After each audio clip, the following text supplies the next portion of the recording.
লাইফে যারা প্রথমবারের মতো কোনো বাইক কিনে তাদের সবার মনে একটা কমন প্রশ্ন থাকে, আর সেটা হলো একটা বাইকের রেজিস্ট্রেশন করতে কত টাকা লাগে। তো আপনারা যারা নিয়মিত আমার এক্সব্লেড রিলেভেন্ট সবগুলো ভিডিওই দেখেছেন তারা ইতিমধ্যে হয়তো জানেন আমি এক্সব্লেডের কার্বোরেটর এবং এফআই দুইটা ভার্সনই হচ্ছে ইউজ করার সৌভাগ্য হয়েছে। ফলাফলস্বরূপ আমার দুইটা বাইকের রেজিস্ট্রেশন সম্পর্কিত কার্যক্রম এর জন্য দুইটা শোরুম এবং যথাক্রমে দুইটা আলাদা বিএটিএতে আসা যাওয়ার অভিজ্ঞতা হয়েছে। তো আজকের এই ভিডিওতে আমি আমার দুইটা শোরুমে বাইক রেজিস্ট্রেশনের জন্য কত লাগছে আর অ্যাকচুয়ালি আসলে কত লাগা উচিত ছিল, আর পাশাপাশি হচ্ছে দুইটা বিআরটিএর হচ্ছে একটা ইনিশিয়াল ইমপ্রেশন হচ্ছে আপনাদের সাথে শেয়ার করব। শুরু করার আগে একটু ডিসক্লেমার দিয়ে রাখি, এই ভিডিওটাতে মূলত বাইক রেজিস্ট্রেশন করার প্রসেসটা কি আমি কিন্তু সেটা এক্সপ্লেইন করব না। হ্যাঁ, আমি শুধুমাত্র হচ্ছে বাইক রেজিস্ট্রেশন করতে ইউজুয়ালি কত লাগে ঢাকার শোরুমগুলোতে আর অ্যাকচুয়ালি কত লাগা উচিত, আর পাশাপাশি যেহেতু দুইটা বিআরটিতে যাওয়ার সৌভাগ্য হয়েছে কোন বিআরটিএ তা কেমন এই এক্সপিরিয়েন্সটা শেয়ার করবো। হ্যাঁ, বাইক রেজিস্ট্রেশন কিভাবে করতে হয়, প্রসিডিওর কী পেপারস লাগে, এই ধরনের ভিডিও ইউটিউবে অলরেডি অ্যাভেলেবেল আছে। আমি আর স্পেসিফিক্যালি ওই বিষয়টা নিয়ে হচ্ছে কোনো ভিডিও তৈরি করতেছি না আর কি। আমার কার্বোরেটর 2024-এর ভার্সনের যে বাইকটা ছিল সেটা ঢাকার একটা রিনোন্ড শোরুম থেকে পারচেস করা হয়েছিল, আর ওই শোরুমটা হচ্ছে সিটি হোন্ডা কারণ বাজার। ওই বাইকটা রেজিস্ট্রেশন করার জন্য আমার থেকে শোরুম থেকে আনুমানিক 16,000 টাকার মতো হচ্ছে নিয়েছিল 2 বছরের রেজিস্ট্রেশনের জন্য। তো এই 16,000 টাকার বিনিময়ে মোটা দাগে আমাকে 3টা সার্ভিস দিয়েছে শোরুম থেকে। একটা হচ্ছে অনলাইনে রেজিস্ট্রেশনের যে ফর্মটা আছে সেটা ফিল আপ করে দিয়েছে ওনারাই, আর 2 নম্বরে হচ্ছে ব্যাংকের টাকা জমাটাও ওনারাই দিয়েছে, আর 3 নম্বরে হচ্ছে অনলাইনে রেজিস্ট্রেশন ফর্মটা একটা প্রিন্টেড ভার্সন, আর হচ্ছে টাকা জমা স্লিপগুলো নিয়ে মিরপুর বিআরটিএতে এই অ্যাপ্লিকেশন ফর্মটা হচ্ছে ওনারাই গিয়ে জমা দিয়ে এসেছে। আমার হচ্ছে বাইক নিয়ে ওইখানে যাইতে হয় নাই আর কি। তো সম্পূর্ণ বিষয়টা আসলে হ্যাসেল ফ্রি, আপনি জাস্ট টাকা জমা দিবেন 16,000 টাকা শোরুমে, ওনারাই হচ্ছে সব কিছু করে দিবে, আপনার কিচ্ছু করতে হবে না, বিআরটিওতেও যেতে হবে না। একদিন পরে হচ্ছে আপনি নাম্বার পেয়ে যাবেন বাইকের, একদম হ্যাসেল ফ্রি। হ্যাঁ, কিন্তু এখানে একটা ম্যাজিক আছে, ম্যাজিকটা হচ্ছে ইউজুয়াল প্রসেসে হচ্ছে ব্যাংকে টাকা জমা দেওয়ার পরে এই অনলাইন রেজিস্ট্রেশন ফর্মটা আপনি শোরুম ফাইল সহ যখন জমা দিতে যাবেন তখন কিন্তু আপনি বাইকটা নিয়ে যেতে হবে বিআরটিএতে। হ্যাঁ, কেন নিয়ে যেতে হবে? ওনারা অ্যাপ্লিকেশান ফর্মে হচ্ছে ইঞ্জিন নাম্বার যে চেসিস নাম্বার আপনি দিয়েছেন বা মেনশন করেছেন সেটা আপনার বাইকের সাথে ঠিক আছে কিনা এটা মিলিয়ে দেখে তারপর হচ্ছে অ্যাপ্রুভড একটা সিগনেচার দিয়ে তারপর জমা নেওয়ার কথা আর কি। এটা একটা লিগ্যাল প্রসিডিউর। তো কোনোভাবে ঢাকার শোরুমগুলোতে আপনি বাইক পারচেস করে যদি রেজিস্ট্রেশন করেন এই প্রসিডিওরটা বাইপাস করা হয় আর কি। সো এটা একটা ম্যাজিক আমার কাছে। প্রসিডিওর অনুযায়ী এরকমটা হওয়ার কথা ছিল না, কিন্তু হয়ে যাচ্ছে। বাট ওভারঅল বিষয়টা আপনার জন্য হ্যাসেল ফ্রি আর কি, some kind of VIP treatment বলতে পারেন আর কি। তো যাই হোক, আমি সিটি হোন্ডাতে হচ্ছে 16,000 টাকা দিয়েছি, একদিন পরে নাম্বার পেয়ে গিয়েছি, আমার মিরপুর বিআরটিএতে বাইক নিয়ে যেতে হয়নি। হ্যাঁ, এটা হচ্ছে আমার কার্বোরেটর বাইকের হচ্ছে হিস্ট্রি। আর পাশাপাশি বলে রাখি, ঢাকার আপনি যে শোরুম থেকে বাইক পারচেস করেন এক্স্যাক্টলি সেম প্রসিডিওর। হ্যাঁ, আপনি বাইক পারচেস করবেন, শোরুমে রেজিস্ট্রেশনের জন্য টাকা জমা দিবেন, ওনারাই সব প্রসিডিওর হ্যান্ডেল করবে একদিন পরে, এবং মাঝে মধ্যে আপনি একদিনেও হচ্ছে নাম্বার পেয়ে যাবেন। ঢাকার বাইরের কথা আমি আসলে জানি না, কিন্তু ঢাকার এই প্রসিডিওরটা কমন। যাই হোক, আমার এফআই ভার্সনের বাইকটা কেনা হয়েছিল দোহারের জয়পাড়ার একটা হুন্ডা শোরুম থেকে। ওইখানে একটু ডিফারেন্ট প্রসিডিওর আসলে মেনটেন করা হয়েছিল। ওইখানে আমার কাছ থেকে শোরুম চার্জ করেছিল 15,000 টাকা। ওনারা রেজিস্ট্রেশনের কার্যক্রম বলতে যেটা বোঝায় অ্যাপ্লিকেশন ফর্মটা ফিল আপ করে দিবে আর ব্যাংকের টাকা জমাটা ওনারা দিয়ে দিবে এই 15,000 টাকার বিনিময়ে। যথারীতি এই 15,000 টাকার বিনিময়ে ওনারা আমার বাইকের রেজিস্ট্রেশন এর অ্যাপ্লিকেশান যে ফর্মটা আছে অনলাইনে সেটা ফিল আপ করে দেয়, সেটার একটা প্রিন্টেড ভার্সনও আমাকে দেয়, আর ব্যাংকে টাকা জমাটা ওনারা দিয়ে দেয়। টাকা জমার যে অরিজিনাল রিসিপ্টগুলো আছে সেগুলো আমাকে বুঝিয়ে দিয়েছিল। আর পরিশেষে হচ্ছে শোরুমের যে ফাইলটা আছে ওইটা হচ্ছে ওনারা আমাকে রেডি করে দিয়েছিল আর কি। আমাকে এই 3টা জিনিস হচ্ছে রেডি করে দিয়ে ওনারা ইনস্ট্রাকশান দিয়েছিল যে আগামীকালকে যাতে ইকুরিয়া বিআরটিএতে হচ্ছে আমি বাইক নিয়ে যাই ফিজিক্যালি। বাইক নিয়ে গেলে হচ্ছে ওইখানকার সংশ্লিষ্ট কর্মকর্তা আমার বাইকের ইঞ্জিন নাম্বার আর চেসিস নাম্বার ফাইলের সাথে চেক করে অ্যাপ্রুভ করে দিবে। অ্যাপ্রুভ করে দেওয়ার পরে হচ্ছে একটা নির্দিষ্ট রুমে হচ্ছে আমি এটা জমা দিয়ে দিলে একদিনের মধ্যে গাড়ির নাম্বার পেয়ে যাব আর কি। তো ওনাদের ইনস্ট্রাকশন অনুযায়ী আমি যথারীতি পরের দিন হচ্ছে প্রয়োজনীয় কাগজপত্রগুলো সহ ইকুরিয়া বিআরটিএতে আমার বাইক নিয়ে যাই এবং ওইখানে একজন কর্মকর্তা হচ্ছে আমার বাইকের কালার, তারপরে ইঞ্জিন নাম্বার, চেসিস নাম্বার এগুলো চেক করে ওনারা ফাইলটা হচ্ছে সাইন করে দেয়। সাইন করে দেওয়ার পরে হচ্ছে আমাকে বলা হয় যে ওই ইকুরিয়া বিআরটি এর একটা রুম নাম্বার আছে, ওই রুম নাম্বারে হচ্ছে ফাইলটা যাতে আমি জমা দিয়ে দিই।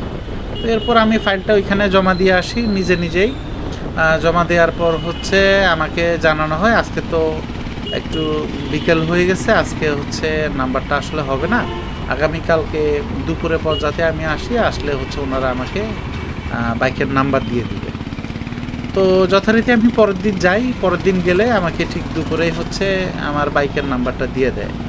তো এই ক্ষেত্রে আমার আসলে এখানে কোনো হ্যাসেল পোয়াইতে হয় নাই, শুধুমাত্র আমাকে ফিজিক্যালি বাইকটা নিয়ে হচ্ছে বিআরটিতে যাইতে হয়েছে, যেটা আসলে একটা লিগ্যাল প্রসিডিওর, যেটা মিরপুর বিআরটিএতেও হওয়া উচিত ছিল, কিন্তু কোনো একটা মিস্টেরিয়াস কারণে ঢাকার শোরুমগুলা মিরপুর বিআরটিএ দুইটার একটা যোগসাযোগে হচ্ছে ওই প্রসিডিওরটা বাইপাস করা হয় আর কি। সো এটা নিয়ে আমার কোনো কমপ্লেন নেই। হ্যাঁ, আমার মোটামুটি এই রেজিস্ট্রেশনটাও হচ্ছে একদম হ্যাসেল ফ্রি গেছে, এটা আমি বলতে পারি আর কি। আমরা আজকের টপিকে আবার ফেরত আসি।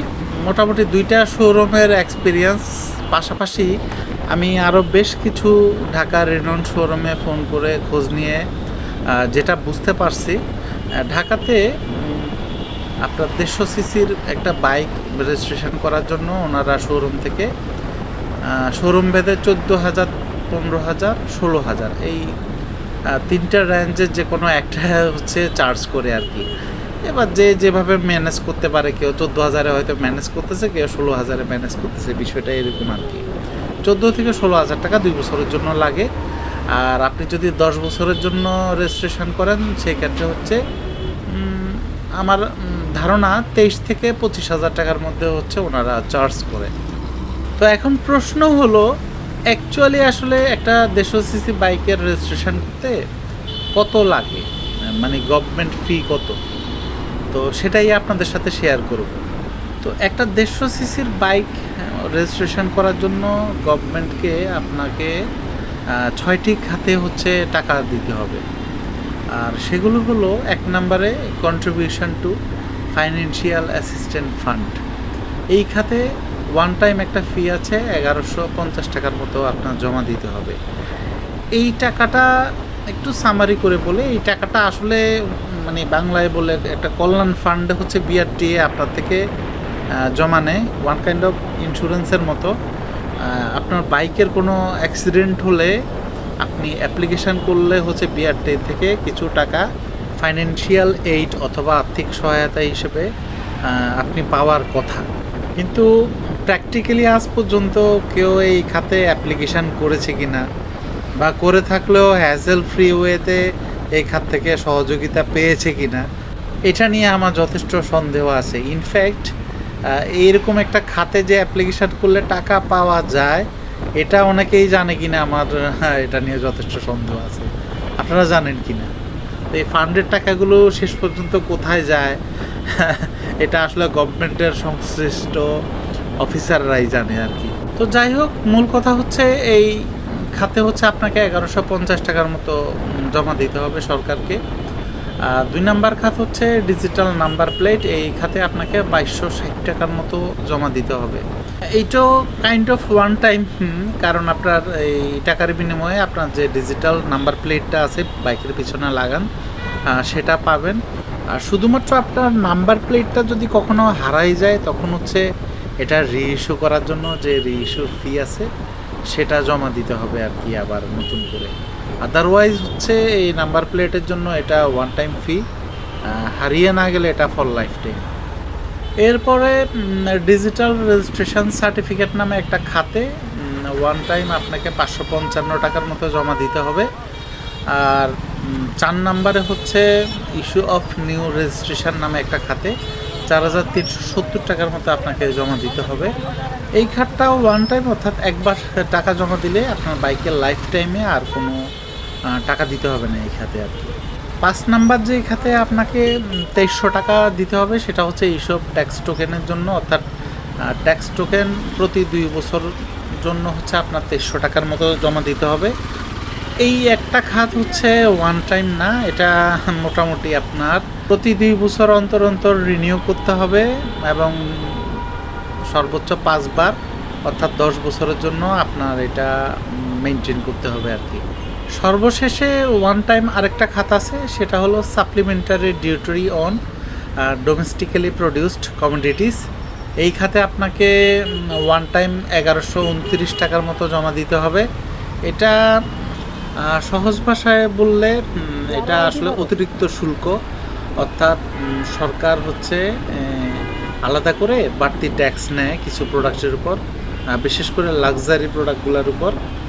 তো যাই হোক, ফাইনালি যদি আমি সামারাইজ করি, আমাকে মোটামুটি 6টা খাতে আপনার সরকারকে টাকা জমা দিতে হবে। এর মধ্যে 5টা খাত হচ্ছে ওয়ান টাইম জমা, আর একটা খাত হচ্ছে আরও 4 বার রিনিউয়েবল, যেটা আসলে আমরা ট্যাক্স টোকেন নামেই চিনি আর কি। তো এই 6টা খাতে আমাকে সর্বমোট সরকারকে একটা 150 সিসির বাইকের রেজিস্ট্রেশনের জন্য 11,764 টাকা জমা দিতে হয়েছে।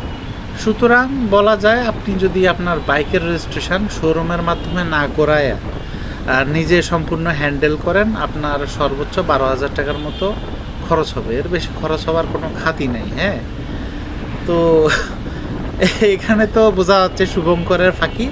শোরুমগুলো যে 15 থেকে 16,000 টাকা নেয়, আপনার অ্যাকচুয়াল খরচ হচ্ছে 12,000 টাকা, বাড়তি 3 থেকে 4,000 টাকা ওনারা কেন নিচ্ছে? এই কেন নিচ্ছে বেটার আনসার আসলে ওনারাই দিতে পারবে। তবে আমার একটা নিজস্ব অ্যানালাইসিস এবং এক্সপ্লেনেশন আছে, সেটা আপনাদের সাথে একটু পর হচ্ছে শেয়ার করব। এর আগে আপনাদেরকে আরেকটু বলে রাখি, তো এই তো গেল 2 বছরের অ্যাকচুয়াল সরকারি খরচ কত। আর সিমিলারলি শোরুমগুলো 10 বছরের রেজিস্ট্রেশনের জন্য আপনাকে চার্জ করতে পারে 24 থেকে 26,000 টাকার মতো। হ্যাঁ, তো অ্যাকচুয়াল খরচ কিন্তু আপনার 20,964 টাকার মতো। আপনার 6টা খাতের 5টা খাতের খরচ কিন্তু সেম, শুধুমাত্র ট্যাক্স টোকেন আপনাকে 5 বার রিনিউ করতে হবে, যেখানে 11,500 টাকার মতো লাগবে। যেটা যোগ করলে ফাইনাল যোগফল আসে হচ্ছে 20,964 টাকার মতো, অর্থাৎ আমরা 21,000 টাকাই ধরি। তো শোরুমগুলো যদি এখানে 25,000 টাকা অ্যাভারেজ নেয়, তাহলে এখানে কিন্তু 4,000 টাকার মতো ওনারা আমাদের থেকে বেশি নিচ্ছে।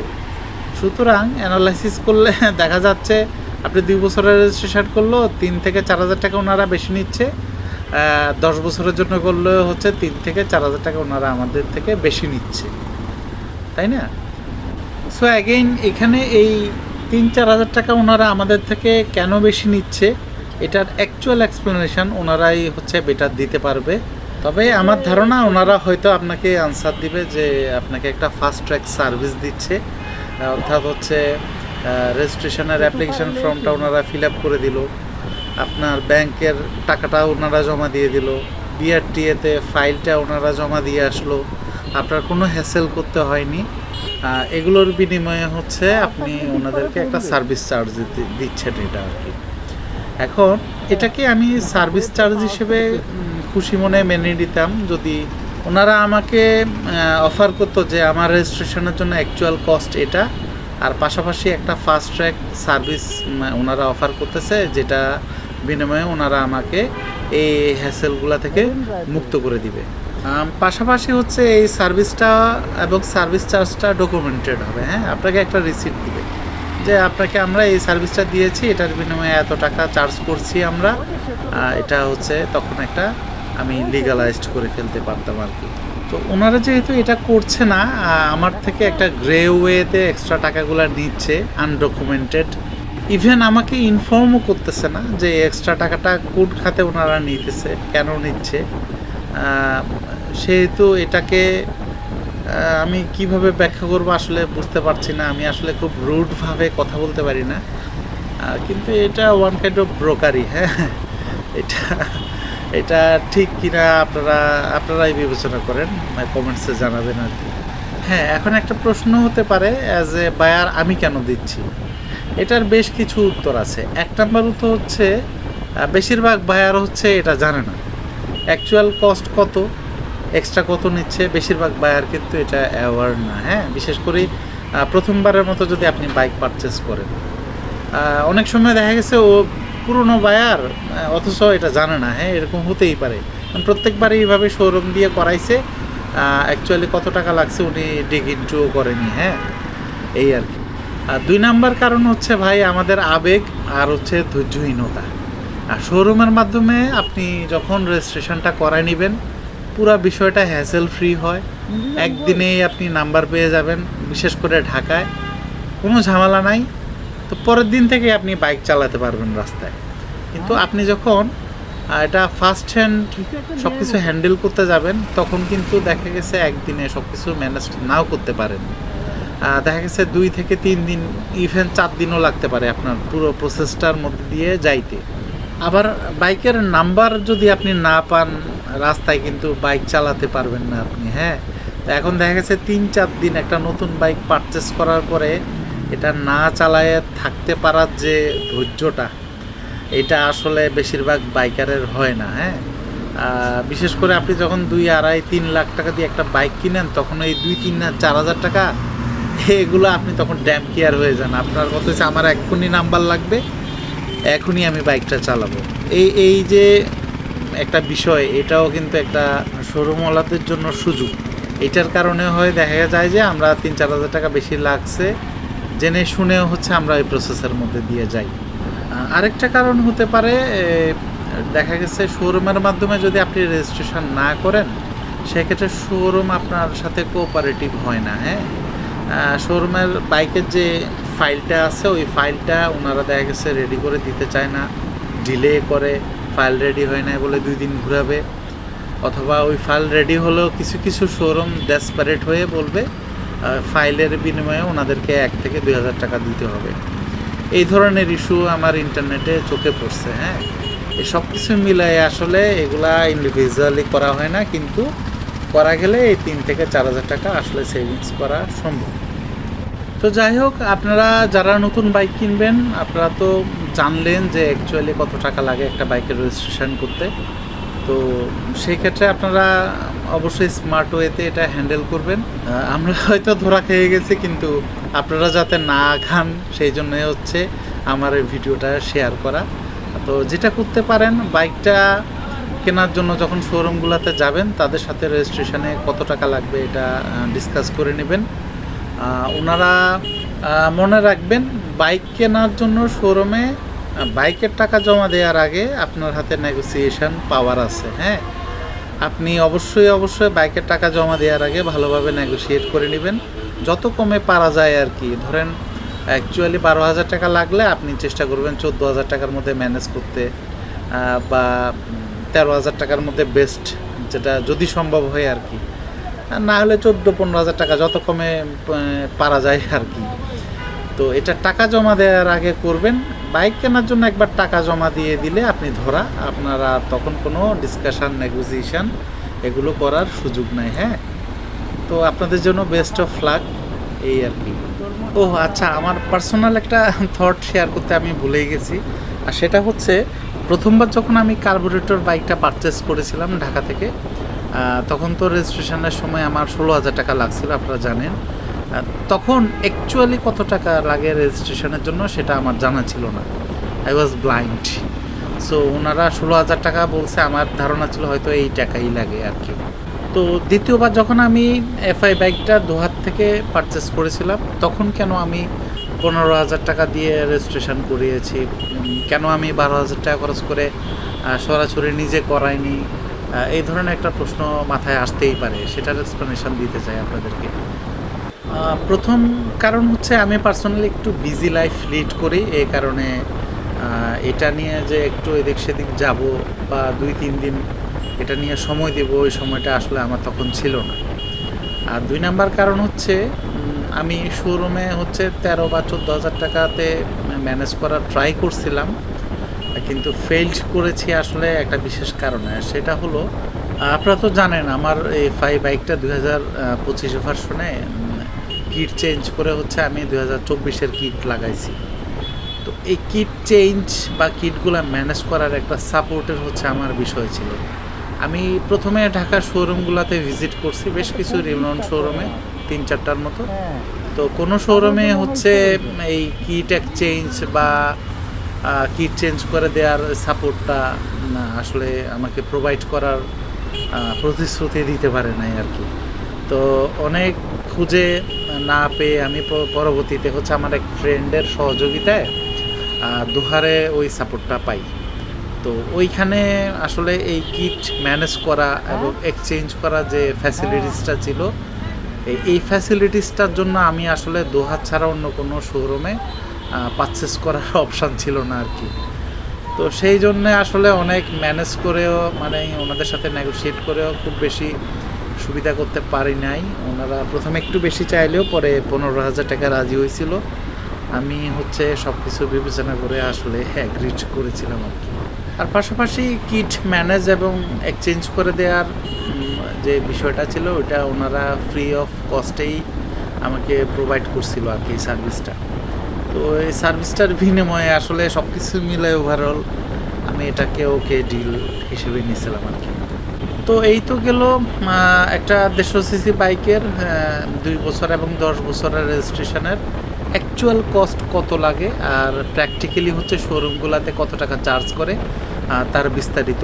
আশা করি আপনাদের জন্য এটা হেল্পফুল হবে। আর এখন হচ্ছে আমি আপনাদের সাথে মিরপুর বিআরটিএ আর হচ্ছে ইকুরিয়া বিআরটিএ, এই দুইটা বিআরটিতে আমার যাওয়ার সুযোগ হয়েছে। এই দুইটা বিআরটিএ নিয়ে আমার একটা ওভারঅল ইমপ্রেশন আর হচ্ছে কী কী ডিফারেন্স পাইছে এগুলো আপনাদের সাথে শেয়ার করব।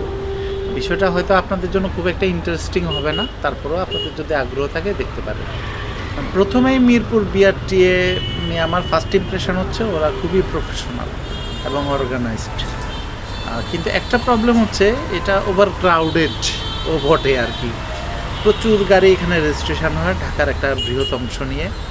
এই কারণে দেখা গেছে ইকুরিয়া বিআরটিএর তুলনায় এখানে একটু ক্রাউড বেশি।